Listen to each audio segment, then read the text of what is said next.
Ayan, warm. Tingnan nyo naman kung gaano kahaba at pwedeng naka-block na ako. First and foremost, Anglutz, you know for a fact na I am on duty when you called. Gusto ko talaga sumagot pa eh. Girl! Oh my God! The nerve. Sabi mo na lang sa kanya, patulfo na lang tayo. Basta nagsisigaw, bigla na lang daw binaba. Last check-up na ni Jaya sa Pedro. Ito yung nahanap ko sa Lazada. This is my family.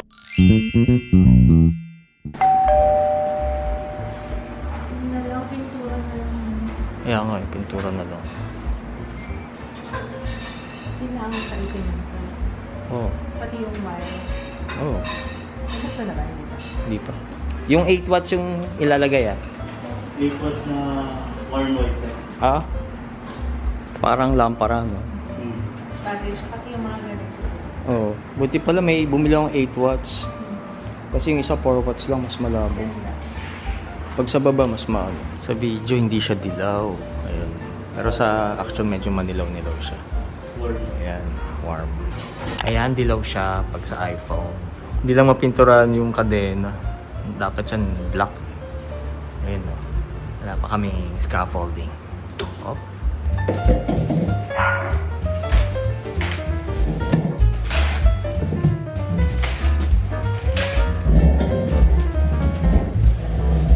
Daming upuan. So, ito yung pinagpalitan. So, ito na siya. Isin natin. Ah, sakto lang pala siya. Ayan. Yung mga nandito sa kabisera. Kabisera nga ba? Ayan. Ayan yung mga boss namin. Gio, tsaka si Ju. Ayan. Diyan na sila. Kami mga dito.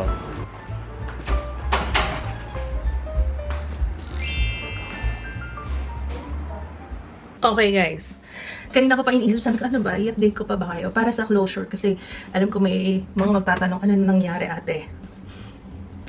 So ayan nga po no, kasi nag-message ako kagabi after kong tumawag. Sabi ko sa kanya, I tried calling you po ngayong gabi to settle this once and for all. I read all your messages na sinend mo kay mommy and it made me infuriated. Especially when I learned na nakiusap ka lang para makuha mo yung half ng security deposit mo. Mabait ang daddy ko kaya pumayag siya. Pero ito ka ngayon sobrang foul mga words na akala mo tinakbo ang pera mo. I hope you find time to read your messages to my mom. At sana matauhan ka at ma-realize mo na ikaw ang nakiusap. Ikaw ang dapat magpakumbaba pero aba ikaw pa itong ganito magsalita. Tapos pinakita ko sa kanya yung screenshot na pinadala ng mommy ko na message na.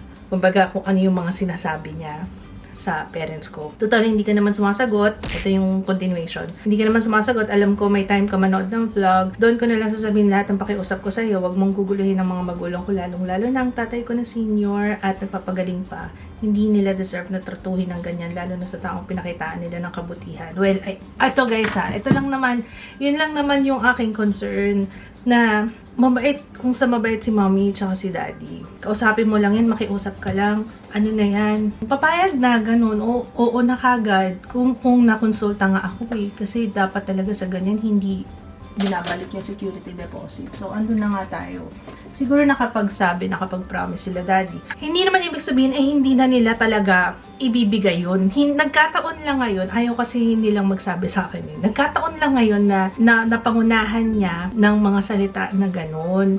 Na sa amin naman, kung okay naman yung pakikitungo, kung okay yung pakikipag-usap, feeling ko mabibigay naman nila daddy. Kaso, nung pinakita niya na yung ugali, yung ganung ugali, syempre, sino ba naman yung gaganahan na, 'di ba, yung nakikiusap ka lang, sana kahit papaano kung nakikiusap ka, maayos naman yung pagsasabi nila. Mommy, wala naman sila, hindi na nga sila nag-reply ever since nung nagsalita na ng ganun Kasi nung umpisa, nagsasabi si daddy na, pasensya ka na ha, wala pa muna kaming maibibigay ngayon kasi nga, tuloy-tuloy nga naman talaga yung gastos sila daddy. Hindi naman sila daddy yung tipo ng, syempre kahit papano, 'di ba? Hindi naman porket oo na parang dapat yung mga anak yung magpagamot, ganyan. Kasi sila mommy at sila daddy, hindi sila yung tipo ng magulang na hangga't meron sila na yung gagastos, hindi sila yung palahingi sa amin. Hindi sila ganun. Siguro ayaw rin mention ng parents ko sa akin ito kasi nga, sa totoo ayoko ng gulo. Kung ano, sige bigyan nyo na, ganyan, para matapos na. Pero ang point kasi dito is yung way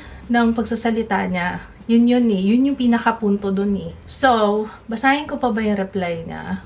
Kasi napakahaba. Guys, naloka nga ako. Akala ko hindi na siya magre-reply. Pero, tingnan nyo naman kung gaano kahaba. At all caps lahat, guys. All caps. Naloka ako na maayos naman yung sinabi ko. So, parang hindi na ako makapag-reply dito. Feeling ko naka-block na ako. Pero hindi na rin ako nagbalak. Tinignan ko yung profile niya. Wala na, hindi ko na makita. So, pwedeng naka-block na ako. So, hindi na ako... Actually, hindi na ako talaga magre-reply. Sinabi ko na rin ka na mommy na hindi na ako magre-reply. So, dito na lang. Para mas malinaw. At saka, yung intention ko, hindi intention namang away. Para lang kahit papano, sana ma-realize niya na wrong move. Na what if yung nakasalamuhan niya yung ganitong sitwasyon, talagang lalaban sa kanya or talagang mamasamain, 'di ba?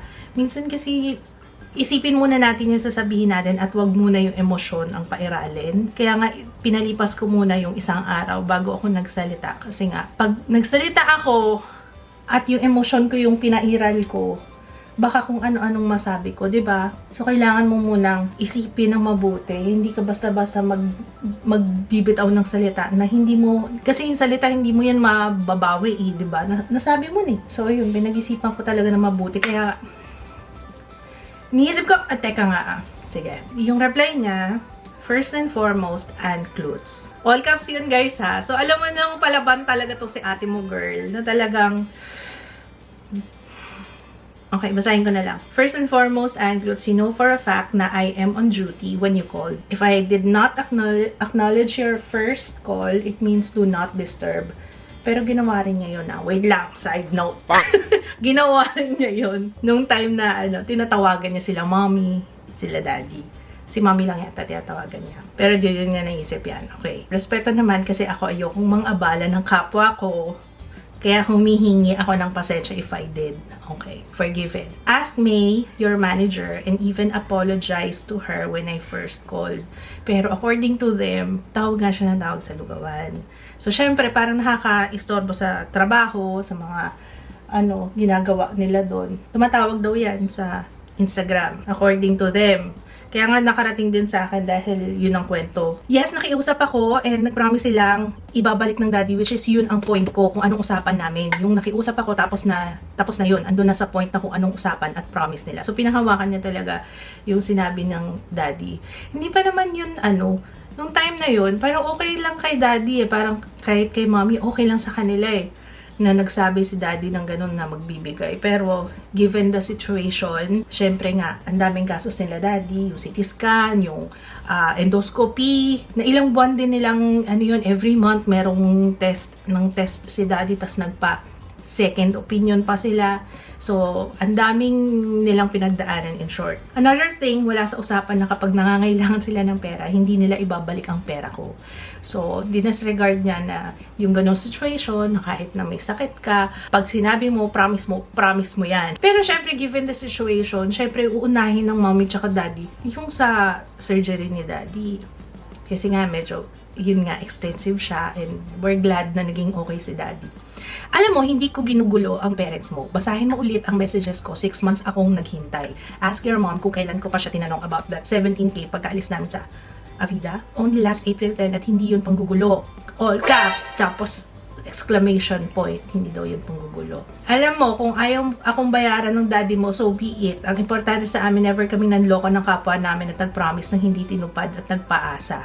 Sinurrender na namin kay Lord ang ginawa. Ito guys, pag ginamit yung pangalan ni Lord sa mga ganyang sagot, ang laking talaga sa akin, ang laking turn off. Ako nga hindi ko basta-basta ma-blurt out yung pangalan ni Lord kasi alam ko makasalanan ako. Sa kahit anong sitwasyon, parang isama yung Diyos sa ganyan.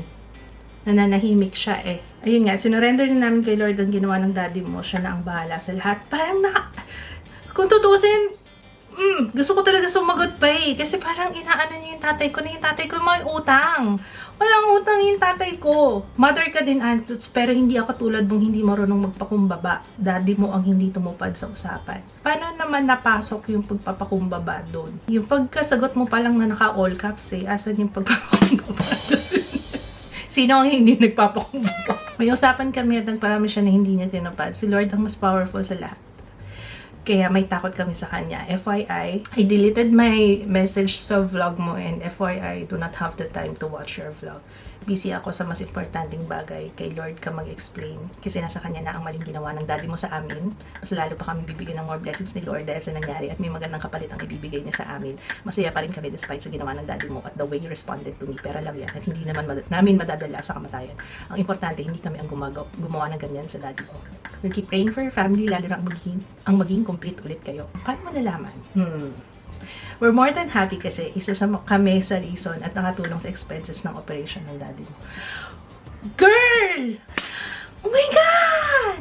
Iyon ang hindi ko maarok. Saan galing yun? Kung anong nawala sa amin, God will provide. Totoo naman yan. Pero sana hindi mo na gamitin yun. Next time ha, huwag yung puro. Ang dami niyang sinabi na talagang puro kay Lord, na parang, tapos naka all caps. FYI, I never browse my IG, not a social media type of person. Ngayon lang ako nag-IG to call out your attention. This is the end of this issue! Exclamation point. So, yun na siya. So, hindi na ako kasi feeling ko naka-block na nga ako. Pero, ayos lang. Sa akin naman, basta, tapos na daw yung issue. So, ayun. Yun lang yung update, guys. Tapos na yung issue. Yun lang. Sige, girl. Kung saan ka masaya. Pero, sana ma-realize mo na next time, pagka, huwag ganun. Kasi hindi naman yung tao yung may utang sa'yo, eh. Parang nakiusap ka lang. The nerve. Para kung magsalita siya, ang may utang talaga yung nanay tatay ko. Anyway, by the time you watch this, hindi ko pa na-upload yung unang vlog kung saan una kong na-mention to. Hindi, nasa tama ako.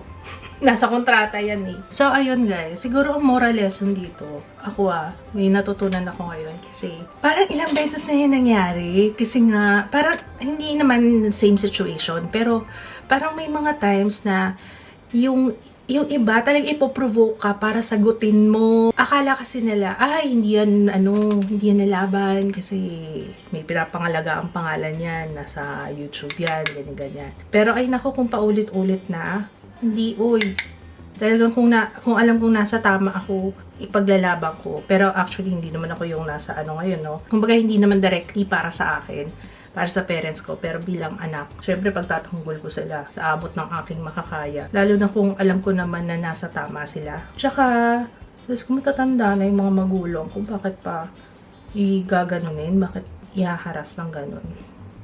So, ayun lang, moral lesson, next time, kung akala nyo hindi lalaban si Aunt Klutz, lalaban ako. Hindi totoo, talaga lalo na pag nasa tama ka, huwag mo hayaan na tapak-tapakan. Yan ang goal ko ngayon 2023. Setting boundaries talaga. Alam mo yung hindi na ako basta-basta hindi na ako basta yes ng yes. Kasi may part of me talaga dahil people pleaser ako. May part of me na kapag kunwari hindi ko napagbigyan, hindi ako matahimik. Yung pagka hindi ko sinabihan ng yes. Parang gusto ko everybody happy lagi. Ayoko nang next time. Ayan na nga, sabi ko, I'm happy naman na ngayon, kahit papano, marunong na akong mag-set ng boundaries, in short. At saka, palaban na to. Palaban na to, at ayoko na rin maging people pleaser, kasi alam kong napapansin nyo yan. Ganyan ang ugali ko, diba? Pero, kaya pa namang magbago. So, ayun lang naman yung update natin, no? Okay. Ngayong araw na to, may pedi at check-up yung mga bata, so kailangan ko nang matapos ang aking trabaho ngayong umaga. Kaya ako nagre-ready na ako. Oh, by the way, naisip ko rin yan. Sabi nga ni Papa Kit, sabi mo na lang sa kanya, patulfo na lang tayo. Kasi sa totoo lang, alam ko kasi malakas loob ko. Kasi talagang alam ko nasa tama kami. Diyan si Kuya Joe. Ay, kumakain na si Kuya. Kumakain na si Kuya Joe. Ay guys, ito na pala yung ating wow, Jiro, ganda-ganda naman ang ilaw mo dyan nakatingin ganda. Ito na rin yung mga tropilo. Ang cozy tingnan, diba? So comfy and cozy. Ano yung papakita mo sa akin? Ha? Ano yan? Saan galing yan? Saan galing yan? Kolong ko. Ang cute nga, Ano yung sakyan yan? Rusco. Yung sasakyan yan, guys, nung naglilinis ng aircon sa taas, nagpalinis kami. So, na-confirm namin na kasha dito sa garahe. Yung ganyang, So, yung kung espresso, isa sa mga tinitingnan ko yun, guys. Kung espresso, kasha nga. Kasha sa garahe. Kasha, kasi two-car garage naman talaga to. Kasha nga din dalawa. Kaya nga. Isang bag, kasha. Wow, van. Lakas ng loob talaga ko. Parang ang luwag ng kalsada natin sa labas, di ba? Parang walang mga nakapark dun sa kalsada namin eh. Ano yan? Ha? Si Jiro daw kasali sa test drive. Pag nag-test drive. Oh, talaga ba? Ang ganda ng bumagay siya, no? Para mas bagay to kaysa nung first na natin. Nagpalit na tayo para sa birthday ni Jay. Maganda yung bahay. Kasi hindi na gumagana yun, matagal na. Tsaka papalitan lang naman yun, yung mga bumbilya. Oo. So yung dati naming ilaw, papamigay na lang namin. So ayun, kontakin nyo daw si Papa Kids Flux sa Instagram kung gusto nyo. Papaayos lang yung papalitan lang yung LED. Yun. So ayun, DM nyo lang si Papa Kids kung gusto nyo yun. Oh, yun na si Mama. Ano? Meron pa pala yung upuan. Nilagay niya na ba yung bago? Ay, oo nga! Yung bago na pala yun halika na, dali. Bago na yung upuan bago naman dito. Huwag niyo nang dudumihan ha. Para sa birthday ni ate, maayos na yung bahay. Sa debo ni ate. Ito naman yung mga upuan. Okay naman kuya. Dapat yata hindi na maganon si Ju. Kaya nga kasi mabigat na siya Hindi na siya pwede dun Oo, ganyan na lang. Ayun lang ang yung pag na-scratch. Doon natin malalaman guys, kalaunan. Dapat to, pinapakuwasan kasi 6 na lang talaga natira. Dapat meron yung isang kulay, yung beige. Yun daw yung ilalagay na accent dito sa kabilaan. Hindi naman pwedeng maglagay tayo kasi nga may high chair pa yung mga bata. Yun, high chair. Doon yung nakalagay doon. Okay na muna to. Halika na, kain na tayo. That's our food. Tinola. Wow. Ay, kaya naman pala. Naku, pag tinola ang ulam, si Ju, wala. Happy. Happy? Where? Di nga. Sure, di nga. Di nga. Meron pa pala kami, ito pa, guys. Sino may gusto? Kuhan lang Yung upuan guys, ayan. Ito kasi yung galing dito sa loob. Hindi na namin yan magagamit dahil alanganin kasi yung paan ng aming table. Kaya let me know guys kung sinong gusto. Ayan, 1, 2, 3, 4, 5, 5 piraso. Mag-DM lang daw po kay Papa Kids Flute sa Instagram. Sa sobrang gulo ng utak ko, hindi ko alam kung na-mention ko kahapon na kaya ni-refer sa tympanometry si Jiro kasi may nakitang sipon sa tenga niya. Kasi na diba sinisipon siya. Pero ngayon wala na. Baka yung drainage, kasi nga diba may diferensya talaga sa ganyan. Hindi lahat ng may cleft palate may diferensya sa ganon. Pero hopefully maging okay yung result niya para hindi na kailanganin ng ear tubes. Kasi kapag may fluid pa rin sa kanyang eardrum, baka kailangan niya ng ear tubes na ikakabit kasabay ng repair ng palate niya. So, yun. Pero sana nga wala na para hindi ka mag-ear tubes. Wala naman na siyang sipon. Ayun po. Kung sinilip kasi ng ENT yung kanyang tenga, yung eardrum, may sipon daw. Nag-film ako ng content kanina, kasama ko si Jiro. Grabe yung judgment sa mukha niya. Tingnan mo sa IG story. Grabe, diba? Nakakaloka talaga yung batang yan. Ewan ko bakit talagang alam niya na palpak yung sinasabi ko. Napapabuntong hindi na lang siya. Nakakaloka. Bye, bebe girl. Mag-aral ka mabuti. Hatid lang namin si Ju sa therapy. Asa na yan? Iniwan na ako. Teka, slippers ko. Wait lang! Wait for Mama! Saan ako? Ay, dito. Ay, oo nga. Tingnan ko yung sasakyan nila. Ang cute. Ang cute ng sasakyan. Nakatuwa. Pati yung kulay niya, gold Ang cute ng sasakyan. Ganyan. Ang cute nga Kasi hindi siya yung usual na Yung diaper ni Jiro, nandiyan pa, no? Yun yung naamoy ko. Yun yung naamoy ko kanina pa. Sabi ko kasi sa kanila, hindi nila chinek na sa bagyan kahapon. So, nilabas ko. Nakalimutan ko naman kunin dito sa sasakyan. Sus, kaya, bahig ka, dugyot. Dugyot ng nanay. Nakalimutan ko, grabe naman. Alam mo, mag-judge sa akin. Nakalimutan ko. Iba tuloy yung amoy dito sa natin. Mahirap kasi talagang dumaan dito sa amin, guys, kasi napakadaming sasakyan. Kailangan makakailang atras abante ka talaga para makalabas ka kasi talagang masikip ang daan. Hinahawakan ko na lang para hindi kita. Ay, nakabalik na kami guys. Errands lang kami ngayon. Nakalimutan ko mag-vlog. Ano ba yan? Sobrang daming ginagawa. Kaya nga siguro ko pinipimple just ko sa stress. Huwag na napansin eh. Hindi ako nakapaglagay ng hairstyling stick eh. Hairstyling stick lang yan. Nadadaan. Anyway, anong gagawin ko? Paliliguan ko si Jiro. Tapos diretso na tayo sa Pedia. Okay. Okay. Umuwi lang kami para kunin si Jiro. At check up naman ng mga bata. So, ayan na, paliguan na si Jiro. Kinuha ko lang yung camera. Wala kasi akong dalang camera. Ano ko gano'ng kagwapo yung bata na yan. Oh, pogi-pogi yan. Oh, sasama na natin si Kawala. Ayun, pogi. Oh, ayun, nakita yung camera. Anak! I love you. I love you. Gusto niya yan, si Koala. Ito yata yung unang toy na nabili ko sa kanya eh. Mama, I love you, cutie pie. Let's go.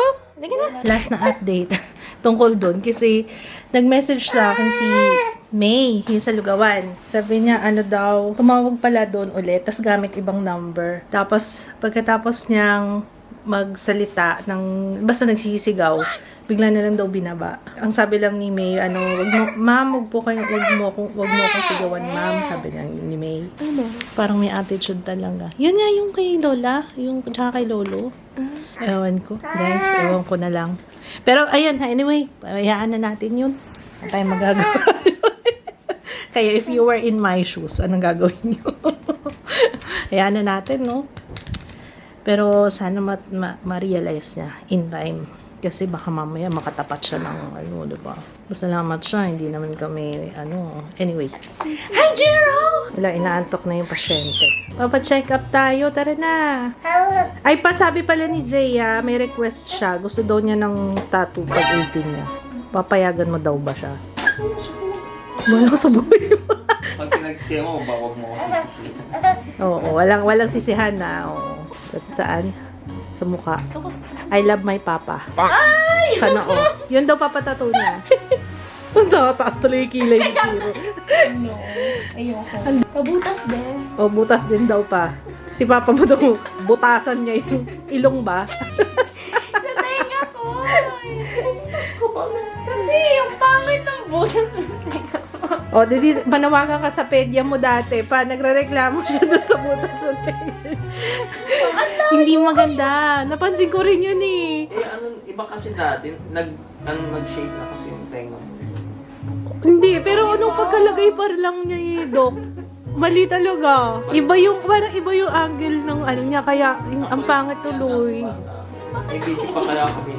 Ay, oo, may video pa si Papa. Nanapin mo nga pa. Meron. Oo. Grabe, iyak mo dun eh. Hindi rin pa mabutas. Ha? Hintay. Butas na nga yung nalangalan na butasan mo pa yung tenga. Hindi, pagtanda niya na, siya, option niya na yun kung gusto niya. No? Sinasara nga natin yung mga butas sa kanya.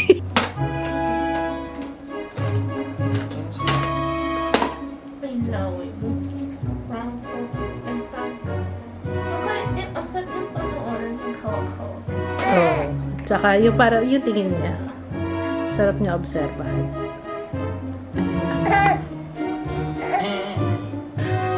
Ikaw mo lang iba ko.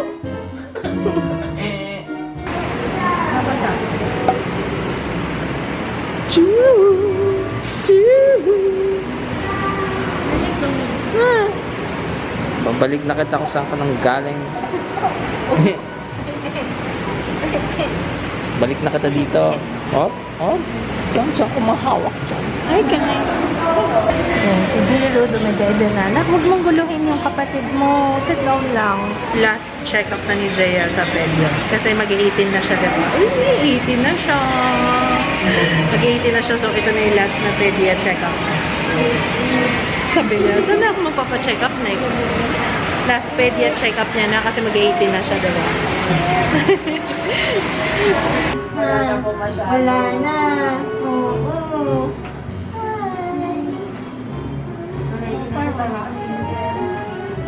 Very good ah. Very good. Sakit ng ipin mo dito. Isa pa din. Nadagdagan ba? Nadagdagan? Parang sa taas may puti ng ano. Koya. Koya po. Order kami ng BTS. Anything else, ma'am? Coke, flat, and drinks? Bumili sila ng BTS. Ano ba yun? Kinuha ni Jaya yung BTS. Sa kanya pala yun. Ayun yun. Chini! Oo. Hindi ka naman masyadong gutom, ano. Sabi ni Doc, baka may ano to, allergic rhinitis. O yun, no, may sipon, oh. Ah, kaya pala namumula. Tapos bahin ng bahin? Ayun, kaya namumula. Mukhang allergic rhinitis nga.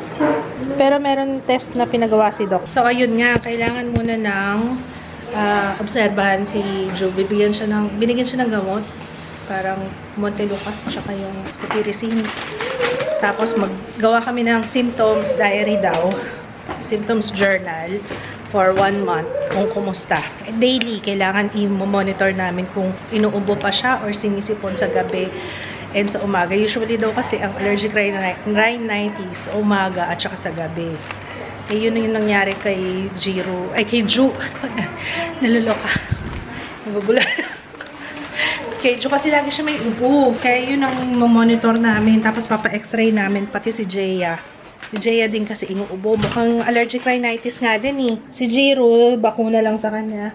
At ang bakuna niya kanina ay MMR. O MMR yata. Yun lang naman ang update sa ngayon. Wait lang, mag-upload lang ako. Ako! Yun na, sinisipon na ng gusto yung ano. Halika na, inom ka ng meds. Come here. Ay, buksan natin to guys. Dumating yung... Ay, naku, sobrang bigat. Hindi kaya. Francisco? Pagalit na. Francisco?